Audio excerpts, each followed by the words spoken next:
berorganisasi. Belajar di mana? Di Universitas Gadjah Mada. Kemudian saya jurusan kimia, spesialisasi kimia lingkungan. Ada anak kimia di sini? Masya Allah. Nanti kita bisa join penelitian ya, Mbak? Ya, saya datang ke sini ya memang sengaja, dan saya sangat berterima kasih kepada FKIS bisa diundang kembali ke sini untuk yang mudah-mudahan memberikan inspirasi dan suatu semangat gitu ya kepada teman-teman, kepada adik-adik semua di sini. Karena kenapa? Tidaklah Allah temukan dua insan manusia ya, kecuali pasti ada maksudnya. Entah itu memberi pelajaran atau kita menarik pelajaran dari pertemuan itu. Nah, mudah-mudahan saya berharapnya saya bisa menarik pelajaran dari kalian, bukan sebaliknya seperti itu. Karena apa? Saya sangat senang ketemu sama orang dan saya bisa mendapatkan pelajaran dari masing-masing individu yang ada di sini ya saya temui. Nah, saya dapat amanah dari panitia yaitu membawakan tentang pentingnya berorganisasi untuk saintis muda berprestasi. Nah, jadi sebelumnya jangan teman-teman kira saya adalah orang yang pure organisator dari SMA. Tidak. Pada saat SMA, saya malah adalah siswa yang studi oriented. Tidak ada yang namanya itu organisasi. Saya anti organisasi pada saat saya di Mansatu Medan. Nah, kenapa? Karena saya targetnya mengejar juara umum pada saat itu. Dapat juara umumnya? Dapat. Tapi apa yang terjadi? Saya merasa apa yang kita dapat itu hanya bermanfaat untuk diri saya sendiri, tidak untuk lingkungan dan orang di sekitar saya. Nah, di situ saya kembali evaluasi, kok rasanya kesuksesan ini tidak memuaskan hati ya. Kenapa? Karena hanya bisa berimpit ke diri sendiri, atau mungkin orang tua karena bahagia ya melihat anaknya berprestasi, tapi tidak di sekeliling kita, gitu kan. Nah, ketika masuk kuliah S1, semester 1, semester 2 saya juga masih menjadi mahasiswa yang studi oriented, dan di situ saya mulai jenuh, dan akhirnya semester 3 saya memutuskan untuk ikut organisasi. Nah, sebelum kita bahas tentang organisasi, nih kita harus bahas yang namanya realitas saat ini. Bisa kita lihat ya grafik yang ada di ini, karena kita anak sains, maka kita harus mencari pakai data. Nah, di sini ini data terakhir Februari 2019. Bisa dilihat angka pengangguran terdidik. Angka pengangguran terdidik dari tahun 2018 sampai tahun 2019 mengalami peningkatan. Ya gitu ya. Kalau yang universitas itu naik 25% dari tahun sebelumnya. Kemudian diploma naik 85%. Sementara yang SD sampai SMP itu turun. Kenapa? Ya, karena mereka lanjut kuliah kan. Lanjut sehingga menumpuk di S1 sama S2. Nah, ini fenomena yang nyata di sekeliling kita. Kenapa gitu kan? Apa yang terjadi gitu kan? Nah, jadi di suatu website bisa dicek ya. Website ini dan merupakan hasil riset dari Thomas D. Stanley, dihasilkan bahwa ternyata nilai yang baik itu NEM, IPK ataupun ranking di sekolah itu hanyalah faktor sukses urutan ke-30 dari 100 faktor kesuksesan seseorang. Bukan berarti IPK itu tidak penting, tetapi dia urutan ke-30 untuk menentukan seseorang itu sukses gitu. Bukan urutan yang pertama atau bahkan masuk 10 besar atau tidak gitu kan. Nah, apa yang urutan pertama dari faktor-faktor kesuksesan seseorang? Nah, yang pertama itu adalah kejujuran. Yang kedua, disiplin keras. Yang ketiga, mudah bergaul. Yang keempat, dukungan pendamping. Yang kelima, kerja keras. Yang enam, kecintaan pada yang dikerjakan. Selanjutnya, kepemimpinan, kepribadian kompetitif, hidup teratur, kemudian kemampuan berpikir. Nah, dari 10 ini ada nggak kira-kira yang menunjukkan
Nah, tapi nggak bisa dikorbankan antara keduanya, maka dia harus berjalan seiringan. Maka untuk berjalan seiringan dibutuhkan ketegasan dan disiplin yang tinggi. Kemudian yang ketiga, mudah bergaul. Nah, mudah bergaul juga jadi organisasi banget ya. Kebanyakan orang yang belajar dulu gitu ya, yang fokus ke akademik, itu rata-rata adalah orang yang sangat sulit untuk bergaul. Ada juga yang mudah bergaul, tetapi lebih kebanyakan yang sulit untuk bergaul. Seperti itu. Yang keempat, hubungan pendamping. Ini kalau udah berkeluarga ya, kalau misalnya belum berarti hubungan orang tua, hubungan sahabat atau teman. Kemudian ada kerja keras, kecintaan pada yang dikerjakan, dan sampai kemampuan menjual ide. Nah, terutama itu kepemimpinan. Kepemimpinan itu juga sangat dilatih di organisasi. Nggak hanya ketua umum suatu organisasi, tetapi juga anggota-anggotanya. Kenapa? Karena kan suatu saat organisasi itu kan ada mengadakan event, otomatis ada membentuk kepanitiaan ya mas ya, kepanitiaan. Kan nggak mungkin mas Wadal kan jadi ketua panitia, tapi diambil dari anggotanya. Nah itu secara acak dan bergiliran. Nah itu juga bisa mengasah yang namanya leadership seseorang. Nah, kira-kira apa alasan mahasiswa enggan ikut organisasi? Mbak, kira-kira apa alasan mahasiswa itu enggan ikut organisasi? Yang pertama, malas, nggak fokus. Ya, benar. Terus, capek. Cobain Mbak, sama ya. Lagi, nggak bisa bagi waktu, dan kebanyakan lapar. Dan kebanyakan orang mati ya. Anak lupa banget. Banyak tugas juga, persiapan tes, dan sebagainya. Ada lagi mas? Kira-kira apa sih mas alasan kenapa mahasiswa ikut organisasi? Telurnya sudah. Apa lagi mas? Ingin santui.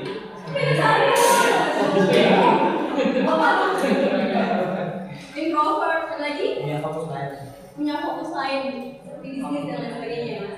Ya, apa yang teman-teman utarakan itu semua benar, ya. Tetapi itu bisa diatasi dengan manajemen waktu dan manajemen diri yang baik.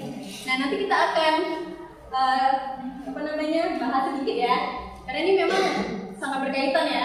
Organisasi akademik itu kan harus balance ya. Karena tengah-tengah pasti manajemen waktu yang baik. Oke. Nah, organisasi penting nggak? Kalau menurut saya, kalian boleh sepakat ataupun tidak sepakat, itu bebas. Tidak ada masalah dalam agama ya. Nah, kuliah itu wajib menurut saya. Organisasi itu penting.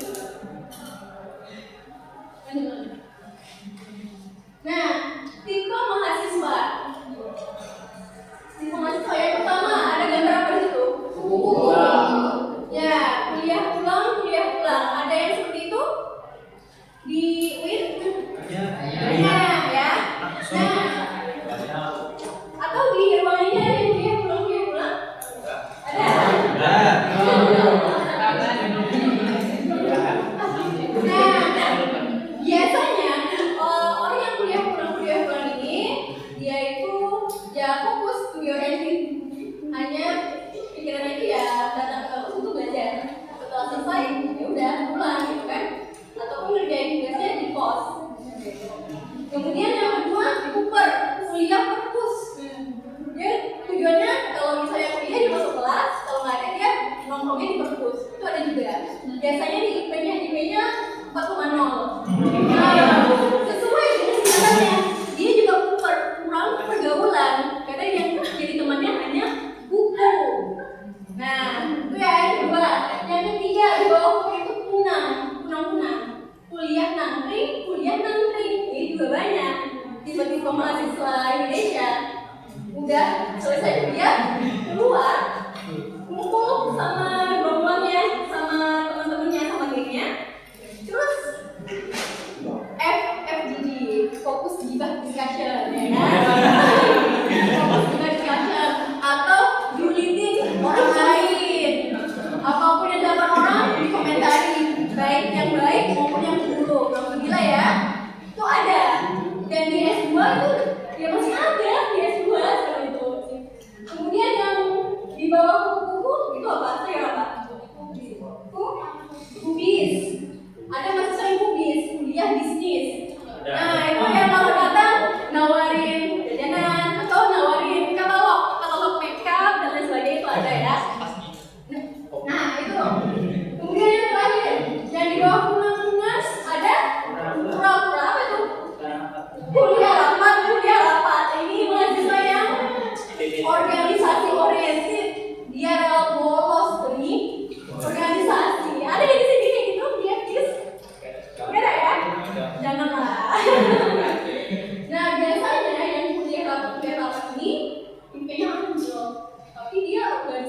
kelebihan dan ada kelemahannya.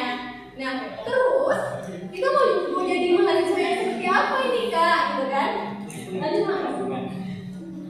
Nah, kita tuh mau jadi mahasiswa yang akademis, organisasi, dan tidak lupa prestasi. Yang angkatan baru, kalian beruntung.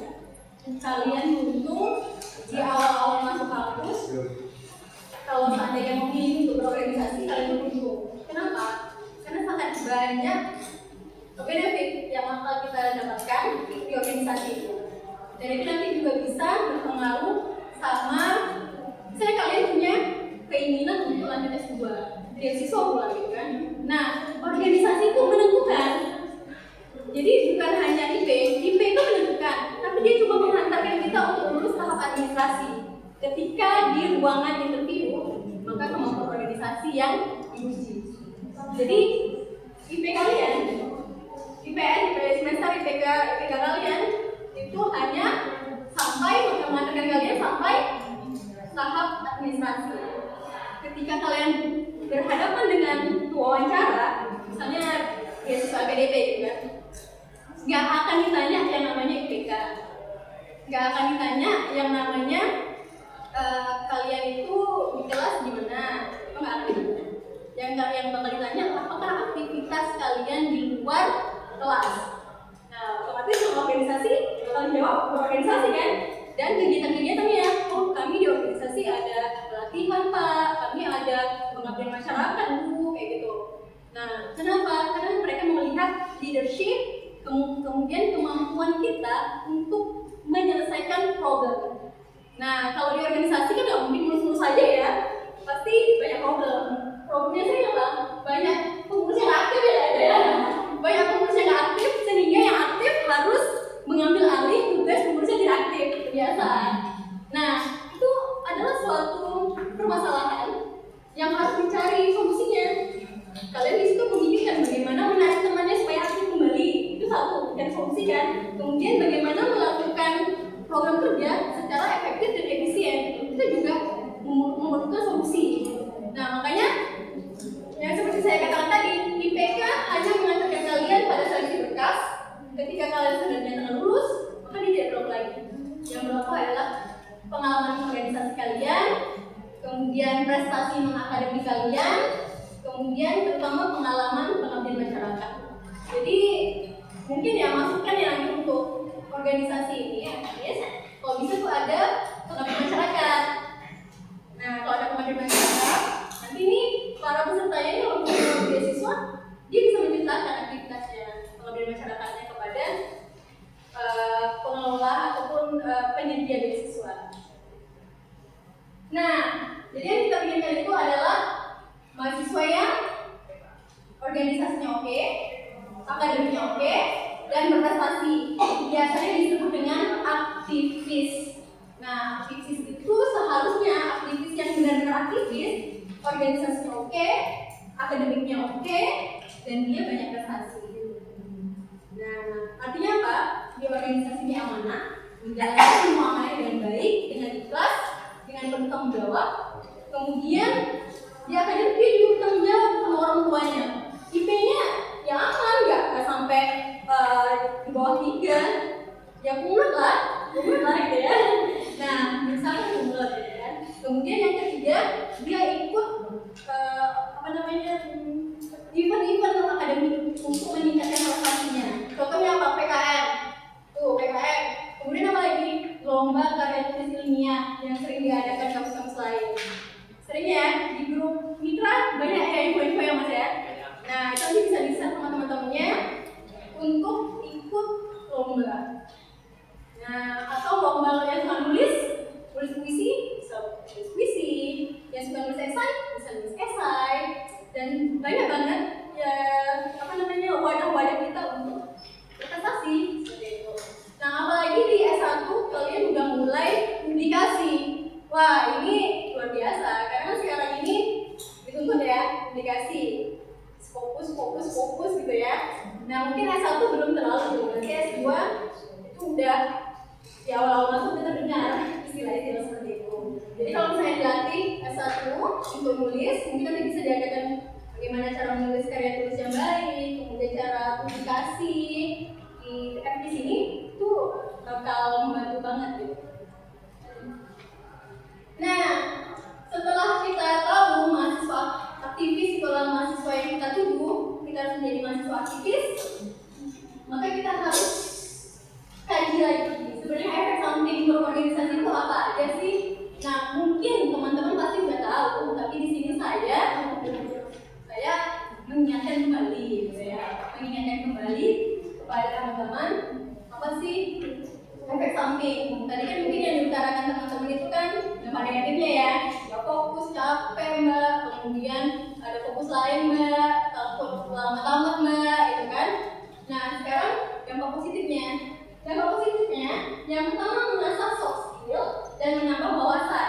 Sudah pasti soft skill apa aja yang terbentuk ataupun yang bisa diasah dari organisasi? Yang pertama public speaking, yang kedua leadership ya, itu yang paling utama, public speaking dan leadership. Kenapa penerima beasiswa itu melihat leadership seseorang itu dengan keaktifan dia di organisasi? Karena kalau di kelas itu nggak bakal bisa dilihat leadershipnya. Leadership itu hanya bisa dilihat dan dilatih di organisasi. Makanya kadang penyediaan beasiswa syarat dia bisa masuk atau menerima beasiswa ya harus berorganisasi. Itu salah satunya LPDP seperti itu. LPDP itu tujuannya ke depan untuk menciptakan ataupun melahirkan pemimpin. Pemimpin itu pasti memiliki jiwa leadership. Nah, jiwa leadership dilihat dari mana? Dari pengalaman organisasi. Tuh, kemudian yang kedua memperluas jaringan. Nah, yang memperluas jaringan ini ada dua ya, relasi dan memperbanyak teman. Memperluas relasi ini kita bisa kenal ya sama dekan, wakil dekan, rektor malah ya. Kemudian kita bisa kenal sama pejabat-pejabat ataupun misalnya kalau misalnya kita kerjasama sama suatu lembaga, pimpinan lembaganya itu kan suatu ini ya, relasi yang ya keuntungannya itu sangat luar biasa. Kalau seandainya kita mau kerja nanti suatu saat di sana kita udah kenal, udah punya relasi gitu kan. Nah yang kedua memperbanyak teman. Jadi kalau organisasi teman kita kan satu ruangan ini aja ya, atau at least satu fakultas gitu kan. Dengan berorganisasi, apalagi organisasinya itu tingkat kampus atau bahkan nasional, kita tuh bisa berteman dengan orang-orang yang berasal dari kampus yang berbeda, dari jurusan yang berbeda. Kalau saya itu melihat peluangnya apa? Bisa join nulis, karena kan anak kimia, tapi dia tertarik dengan pemanfaatan lahan misalnya gitu kan. Otomatis dia kerja sama anak pertanian, sama anak geografi kan. Nah maka kita perlu yang namanya memperbanyak teman. Manfaatnya aja temannya. Pasti mereka senang, kenapa? Karena sebaik-baik manusia itu yang bermanfaat. Jangan kecil hati kalau misalnya ada teman kita yang memanfaatkan kita. Tanamkan aja di mindset kita, kalau orang memanfaatkan kita, berarti kita udah jadi orang bermanfaat kan? Dan orang yang bermanfaat itu adalah sebaik-baik manusia. Kata siapa? Kata Ali bin Abi Thalib. Maka sebaik-baik manusia adalah manusia yang bermanfaat bagi orang lain. Di organisasi kalian harus memberikan dan mendapatkan bermanfaatan yang banyak kepada teman-teman kalian. Nah, yang ketiga, mendewasakan pola pikir. Jadi dengan organisasi, pola pikir para anggota dan pengurusnya itu biasanya berbeda dengan pola pikir yang tadi kuliah ulang atau kuliah perpus. Kuliah ulang dan kuliah perpus biasanya lebih apatis. Kalau ada isu nasional, mereka itu lebih gak respon. Apa ya? Kayak kita aduh, bodo amat, yang penting tugas gue belajar, katanya kayak gitu kan. Tapi kan sebenarnya kita mahasiswa punya peran. Kita itu adalah angin perubahan. Maka sebenarnya permasalahan-permasalahan yang muncul baik isu nasional atau lokal itu adalah tugas kita untuk menyelesaikannya. Nah, ketika kita berorganisasi, nah inilah dilatih pola pikir kita. Dan saya yakin orang yang Walaupun mungkin di hadapan teman-temannya itu dia kelihatan manja atau kekanak-kanakan, tapi pemikirannya itu pasti lebih dewasa. Dia tuh lebih memikirkan orang lain dan dibandingkan dirinya sendiri. Itu orang yang berorganisasi. Maka kita nggak boleh juga egois ya, teman-teman. Kita nggak boleh egois hanya memikirkan diri kita sendiri. Kita harus mengajak orang lain pada kebaikan. Kenapa? Karena surga itu terlalu luas untuk ditempatkan seorang diri. Maka kita harus mengajak teman-teman kita semua dalam kebaikan. Jangan mengajak pada keburukan. Ya. Nah ini ya, ini mau dibahas sedikit ya tentang belajar mengatur waktu. Jadi orang yang berorganisasi otomatis harus belajar bagaimana mengatur waktu antara akademik dan organisasinya. Nah kalau saya itu terbiasa menulis poin-poin prioritas. Jadi ada list agenda tahunan, bulanan, mingguan, harian, gitu kan? Nah, dan harus diurutkan yang mana yang menjadi prioritas. Yang prioritas itu yang duluan dilakukan. Nih, jadi ada 4 kuadran. Yang pertama itu penting mendesak, berarti prioritas ya. Kalau penting mendesak, lakukan duluan, jangan ditunda-tunda. Kemudian setelah itu yang kedua tidak penting tapi mendesak. Atau seperti ini, misalnya yang pertama urutkan dulu agenda yang prioritas. Setelah itu, di antara agenda yang prioritas, agenda mana yang kira-kira bisa kita delegasikan kepada orang lain, yang tidak harus kita kerjakan sendiri. Tapi kalau misalnya kita kerjakan sendiri harus kita kerjakan. Contohnya apa? Tugas, itu kan prioritas ya. Dan hanya kita yang bisa kerjakan. Skripsi, hanya kita yang bisa kerjakan ya, itu prioritas. Nah, kalau ada tugas yang bisa atau amanah yang bisa didelegasikan, lebih bagus didelegasikan terlebih dahulu.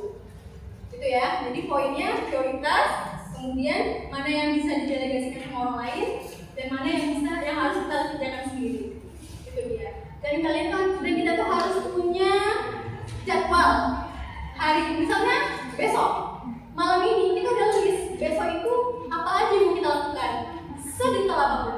Misalnya ada teman yang ulang tahun, bahkan kita bilang mengucapkan selamat ulang tahun kepada si A, misalnya ya, kita harus ditulis biar tak lupa gitu kan. Karena ya manusia ini kalau terlalu banyak yang dikerjakan, yang dipikirkan pasti lupa. Namanya memang udah sifatnya gitu kan. Jadi pokoknya masing-masing harus punya agenda, buku agenda yang bisa melis apa aja yang harus dilakukan esok. Nah, yang kelima, mengasah kemampuan sosial. Ya, jadi dengan organisasi, kecerdasan interpersonal seseorang itu pasti akan meningkat. Tidak hanya kecerdasan intelektual, tapi juga ada kecerdasan sosial. Dia lebih peka terhadap orang lain. Ketika orang lain ada masalah, pasti dia dengan sigap membantu. Tidak, tadi nggak peduli sama orang lain ataupun egois. Nah, kemudian kalau di organisasi biasanya ada kegiatan sosial. Nah, itu juga bisa menumbuhkan, dari situ menumbuhkan kemampuan sosial seseorang. Misalnya berbagi makanan gitu ya, ataupun panti asuhan, mengajar, dan lain sebagainya. Nah, ini paling penting. Efek samping berorganisasi yang keenam itu menambah nilai CV kita. Nilai CV, kurikulum kita ya. Jadi kurikulum CV itu merupakan salah satu dokumen yang sering diminta untuk ketika kita mau melamar beasiswa, ketika kita mau melamar kerja. Nah, kalau kita banyak organisasinya dan istilahnya memungkinkan untuk diterima gitu, itu bisa mempermudah kita gitu, mempermudah kita untuk diterima di suatu lembaga ataupun di suatu beasiswa seperti itu. Kemudian yang ketujuh, mengasah diri untuk dunia kerja yang sesungguhnya. Nah, kenapa dunia kerja itu ada nggak sih yang tidak berorganisasi atau tidak berkelompok? Apa contohnya?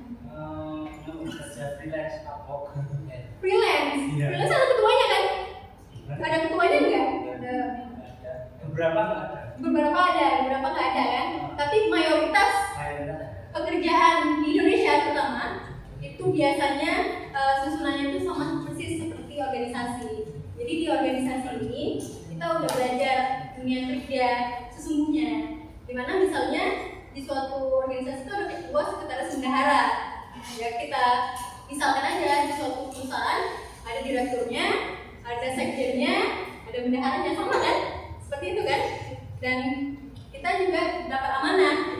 Dan biasanya juga banyak tekanan-tekanan yang diberikan di organisasi. Misalnya, Mas, tolong dong besok sudah publis ya agenda sebulan yang akan datang. Tolong dong buatkan desain publikasi dan lain sebagainya. Itu kan sebenarnya kita bekerja di bawah tekanan.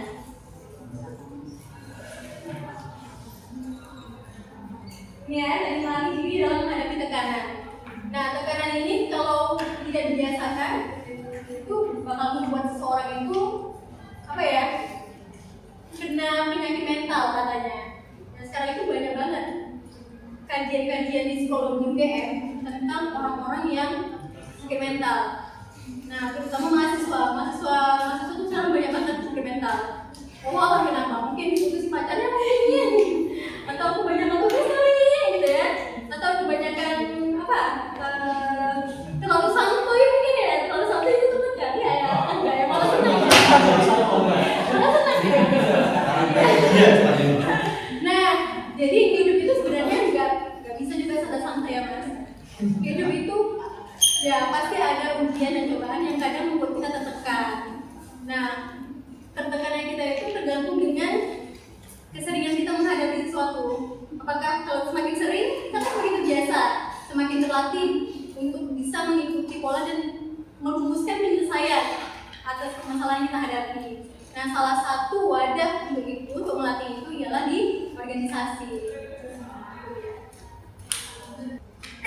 Nah, tadi kita udah bahas tentang efek samping yang positif organisasi ya.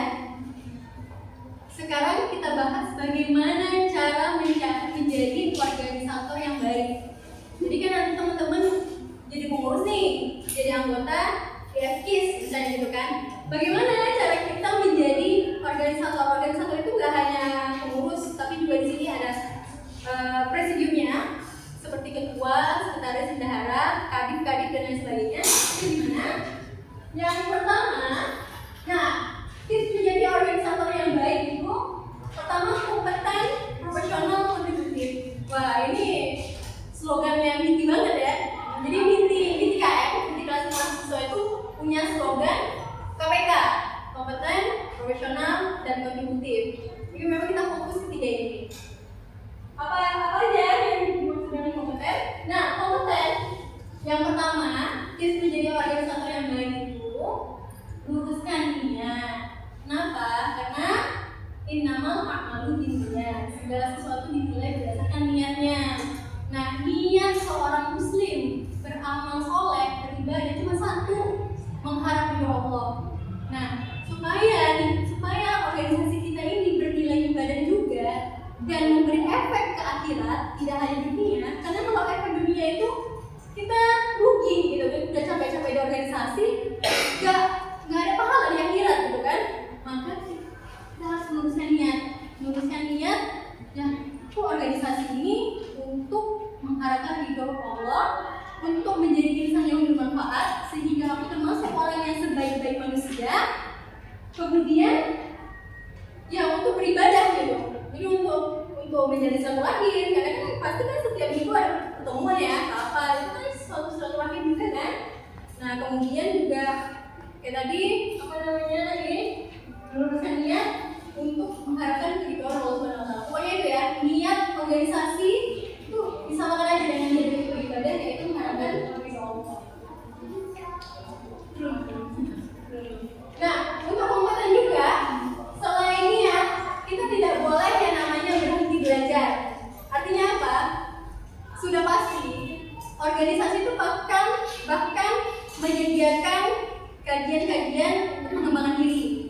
Seperti apa? Public speaking, kemudian kajian apa kajian-kajian yang lain. Nah, ya udah kita masuk ke dalamnya, kita ikuti ya untuk apa, untuk mendapatkan tadi ya ilmu atau menambah wawasan kita. Yang terakhir mengasah keterampilan tadi ya, dengan kajian-kajian dan pelatihan-pelatihan yang diadakan organisasi. Kemudian yang kedua, profesional. Nah, profesional ini susah. Poinnya apa? Kalau kita udah jadi organisator, diamanahkan di suatu tempat, ya harus jadi orang yang amanah, bertanggung jawab gitu. Misalnya, Mbak, namanya siapa Mbak? Mbak Putri. Mbak Putri diamanahkan di FKIS sebagai sekretaris divisi siapa ya di sini? Nah, divisi riset ya. Padahal dia nggak minta. Jadi udah ada tim formatur nih, tim formatur FKIS menempatkan teman-teman yang terekrut Koprek. Kemudian dari hasil seleksi berkas, wawancara, oh ternyata Mbak Putri ini cocok ditempatkan sebagai sekretaris riset. Nah, Mbak Putri ya harus menerima karena sudah diamanahkan. Jadi gini, konsep amanah itu adalah, teman-teman, amanah itu tidak salah memilih pundak kita. Jadi amanah itu tidak salah memilih pundak. Jadi ketika kita beri amanah yang tidak kita minta, sesungguhnya Allah yang memilih kita. Berarti Allah tahu kita itu sanggup untuk mengemban amanah itu. Jadi ketika kita merasa berat gitu ya, kembalikan ke Allah. Ya Allah, amanah ini datangnya darimu. Aku terima dengan ikhlas, gitu kan? Maka bantulah aku untuk menjalankan amanah itu. Dan jangan merasa sendirian, karena kan kita punya teman-teman di sekitar kita. Jadi nggak usah takut. Lakukan apapun yang bisa kita lakukan, sebaik apapun. Walaupun mungkin di tengah jalan nanti ada hal-hal yang tidak kita inginkan atau tidak sesuai harapan, ya segitulah usaha kita. Jadi jangan pernah takut gagal, lakukan apa yang terbaik menurut versi kita. Seperti itu ya. Kemudian bertanggung jawab, kalau dia amanah pasti dia bertanggung jawab. Kemudian mampu melaksanakan tugas dengan baik. Itu ya ciri-ciri orang yang profesional. Yang terakhir, kontributif. Nah, kontributif ini berdaya dan bermanfaat. Artinya apa? Keberadaan dia di organisasi, ketika ada masalah di organisasi, dia bisa membantu, bermanfaat bagi organisasinya. At least menyumbangkan ide, ya kan, pemikiran, atau ikut membantu. Misalnya divisi A sedang mengadakan kegiatan, divisi B ya ikut bantu gitu. Jadi terasa kebermanfaatan kita di organisasi itu. Jangan kita organisasi, tapi rasa-rasanya ada sama tidak ada kita itu kayaknya sama aja ya, nggak berpengaruh gitu kan. Bahkan kalau rapat-rapat kita nggak datang, yang ada jaringan gitu kan. Itu namanya, itu salah satu indikator kalau kita itu nggak bermanfaat lah di suatu komunitas. Oke, itu tadi materi tentang keorganisasian. Jadi ini ya, kalau misalnya mau diskusi, saya sebenarnya membuka peluang ya kepada teman-teman. Kalau mau diskusi apapun di luar ini ya, misalnya tentang beasiswa, tentang penulisan, silakan. Karena memang banyak ya, kayak teman-teman yang mau review esainya mau beasiswa LPDP, itu biasanya juga ingin kita bantu. Dan jangan malu-malu, kita di sini sama-sama belajar. Kalau seandainya saya tidak tahu, ya saya juga akan belajar dari apa yang kalian tanya.